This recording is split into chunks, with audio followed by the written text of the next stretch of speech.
Jessica, kinumpirma mismo ng Philippine National Police na nakipag-ugnayan na sila sa Department of Education at pati na rin sa Commission on Higher Education o CHED noon pang Oktubre 2018. Kaugnay nga dito sa usapin ng posibleng pagre-recruit di umano ng rebelding grupo sa mga eskwelahan. Pero hindi naman na raw ito nasundan at bagamat sinasabi ng Philippine National Police na hindi naman talaga sila nagmo-monitor sa mga eskwelahan ay hindi naman din daw sila maaaring pigilan kung may sapat na basehan yung kanilang intelligence information tungkol nga dito sa nangyayari umanong recruitment. Sa press conference kanina, iniharap ng PNP ang umano'y sumukong rebelde na si Caruben. Pagbubunyag ni Caruben, may mga estudyanteng pumupunta sa kanila noon para makisalamuha at pag-aralan ang kanilang buhay sa bundok. Ang mga estudyante po na sinasabi ng mga nag-aaral sa UP, ano po sila, para nakikipamuhay din po sila sa amin. Nagtatanong po kung maginhawa po ba yung aming ginagawa o mahirap, mga isang gabi. Pagkatapos nun, bumababa na rin po sila kinabukasan. Meron po na 2 lang bawat bahay. Pinakamaano lang po sa kanila, mga 7, 8, ganyan po. Ang ilan daw sa mga estudyante nire-recruit para magsilbi umanong mata ng mga rebelde sa baba ng bundok. Mayroong nagpapa-recruit sa kanila at saka yung ang ano po sa kanila mga intel po nila, kundi yung mga intelligent, pinapupuntahan nila doon sa mga katulad sa mga bahay nila, hihikayatin sila. Kumbaga sa dalaga, liligawan sila. Hanggang sa tumagal, makukuha po nila yung loob. Pag hindi po pumayag yung ano, doon na po niladaanin yung dahas. May eskwelahan, may bahay po. Ang Calabar Zone Police may namomonitor na raw na ganitong insidente sa Laguna. Yang statement na yan ay base sa revelasyon na tumagat na kung ilang mga estudyante allegedly ng UP at PUP ay nakakasama nila sa bundok sa Kalayaan, Laguna. Dahil sa mga ganitong impormasyon, minomonitor na daw ng PNP ang ilang school organization lalo na sa ilang state universities and colleges. Meron po tayong project na bantayan nga itong mga eskwelahan at meron pong mga grupo, front organization ng kaliwa upang mahikayat ang ilang estudyante na sumama. Nakikipag-ugnayan na raw ang PNP sa DepEd at CHED kaugnay nito. I think they were already informed and now aware doon sa mga ganyang nangyayari sa atin. No? Dahil sabi nga, hindi kami ang nagsabi niya, sila mismo na they are dealing with students. So ito yung mga estudyante na kung minsan nalalason yung pag-iisip na pupunta dun sa bundok. Tingin ng grupong LFS o League of Filipino Students, tila nag-hysterical na raw ang PNP. Hakbang daw ito para takutin ang lumalawak umanong youth movement na kontra kay Pangulong Duterte. Imbes daw na isulong ang mga pangangailangan at karapatan ng mga kabataan, tila gumagamit pa ang pulisya at militar ng mga hakbang para maghasik ng takot at karahasan sa mga eskwelahan at komunidad. Ang National Youth Commission o NYC naman, nanawagan sa mga miyembro ng Sangguniang Kabataan na iulat ang anumang matatanggap na report ng recruitment ng mga kabataan para sa mga makakaliwang kilusan. Wala pang tugon ang UP at PUP. Noong 1 linggo lang, pumalag ang mga miyembro ng Alliance of Concerned Teachers sa lumabas umanong memorandum order ng PNP na basehan para tiktikan ang kanilang mga miyembro sa iba't ibang paaralan. Noong Enero 3, nagsagawa ng surveillance ang PNP sa iba't ibang eskwelahan sa Maynila, Malabon, Las Piñas, Antipolo, Zambales at Calaunan ay nagsagawa rin ng surveillance sa Muntinlupa at Valenzuela. Hinihingi raw ang lahat ng pangalan, address at pati birth date ng kanilang mga miyembro, bagay na kinondenan ng grupo.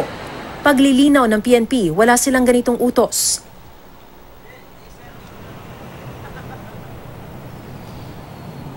Jessica, kaugnay naman dun sa usapin ng marching orders nitong si Pangulong Rodrigo Duterte at pati na rin DILG OIC o Secretary Eduardo Año na paigtingin pa yung localized peace talks, gayong hindi umuusad yung peace talks sa pagitan ng pamahalaan o ng gobyerno at ng CPP, NPA, NDF ay nagsimula na raw ang mga authorities, partikular yung mga pulis, na umakyat sa mga bundok para malaman ng personal yung mga hinaing at mga issue, yung mga sentimento nitong mga rebelding grupo at nang sa gayon ay mahikayat sila na magbalik loob na sa pamahalaan. Jessica?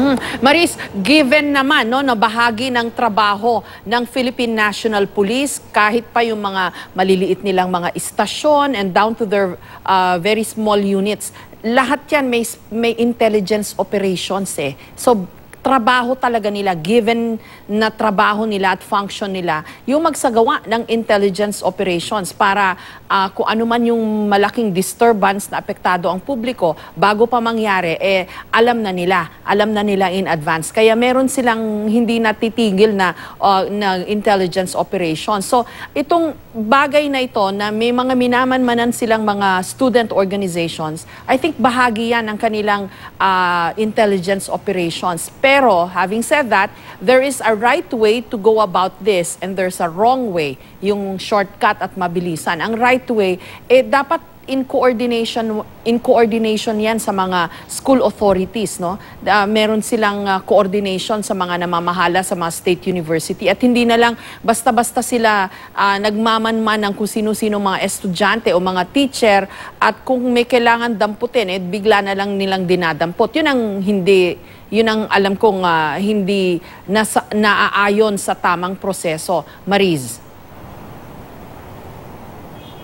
Oo, tama Jessica, katunayan. Kung matatandaan mo, itong issue dun sa Alliance of Concerned Teachers, nung sumiklab tong issue na ito, na biglang nagpunta yung mga pulis dun sa ilang mga eskwelahan, dun sa iba't ibang mga lungsod dito sa Metro Manila, at nagtanong-tanong tungkol dun sa mga pangalan, mga address, birth date nitong mga miyembro ng Alliance of Concerned Teachers, kasunod niyan, ipinagsisibak o ipinag-utos ni Pangulong, si PNP Chief Albayalde, ipinag-utos niya na sibakin yung mga intelligence officers nung ilang mga lungsod na ito. Dahil aniya, hindi naging tama ang proseso ng kumbaga pagkukuha ng mga information. Kumbaga parang ang term pa nga na ginamit niya, parang hindi raw alam nitong mga intelligence officers na ito yung tunay na trabaho ng Intel. For one, binanggit niya na you have to be discreet when you are trying to elicit information, especially kung ganito kasensitive yung mga issue. Pangalawa, dapat hindi magkakos ng panic or ng takot dun sa mga miyembro nitong mga organisasyon na ito na sinasabing posibleng front organization nitong mga rebelding grupo. So tama, gaya nga ng sinabi mo, talagang there's a proper way. Dahil gaya nga ng sinabi ng PNP, kung talagang may basihan para kanilang i-monitor at sila magsagawa ng background check dito sa mga tauhan na ito o mga personalidad na ito o mga miyembro na ito ng ilang mga organisasyon, hindi naman daw sila pwedeng pigilan dahil trabaho rin naman nilang mag-monitor at bahagi rin daw ng intelligence. But they have to do it, like what you said, in a proper way, not causing fear or panic. At pangalawa, hanggat maaari, dahil intel nga yan, hindi dapat yun nalalaman at kumbaga hindi yung parang lantaran na bigla na lang silang darating doon, naka-uniforme sila na parang syempre merong authority yun tapos biglang magtatanong tungkol dun sa iyong mga personal details or personal circumstances. So talagang hindi proper yung ganon. So there's, like what you said, a proper way of finding out these information from these people, Jessica. May pagsisikap ba, Mariz, na magpulong ang mga opisyal ng PNP at ang mga opisyal ng mga universidad at mga kolehiyo kung saan meron silang mga minamanmanan na mga estudyante? I suppose dapat, di ba?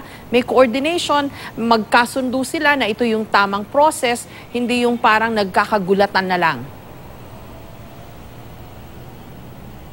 The initial step, Jessica, was to coordinate first with the Commission on Higher Education or CHED, and also yung Department of Education or DepEd. Wala pang sinasabi yung Philippine National Police kaugnay dun sa susunod na magiging hakbang na diretsahang pupunta dun sa mga universidad na nabanggit ng ilan sa mga sumukong mga rebelde gaya ng University of the Philippines at ng PUP. Although we're still waiting for their responses, yung mga statements nila kaugnay nga dito sa naging pahayag nitong di umano'y sumukong rebelde. Ang initial step daw talaga ay dun sa mismong umbrella organization or ahensya na nangangasiwa dito sa mga universidad na ito para mas maging smooth yung kanilang pag-uusap and coordination. Pero gaya ng nabanggit natin kanina, ang sinasabi sa atin ni Police Director Guillermo Eliazar, pagkatapos daw nung pakikipag-usap nila sa CHED at ng DepEd nung nakaraang taon or last quarter of last last year ay hindi pa raw ito nasusundan. Of course, gusto nila na masundan ito para syempre yung mga ganitong information talagang mabanggit ulit nila kapag may mga ganitong developments or updates ay mabanggit din nila at makakuha rin sila or maka-elicit din sila ng tulong and assistance from the agencies, from the departments and from the universities themselves, Jessica. Maraming salamat sa iyo, Mariz Umali.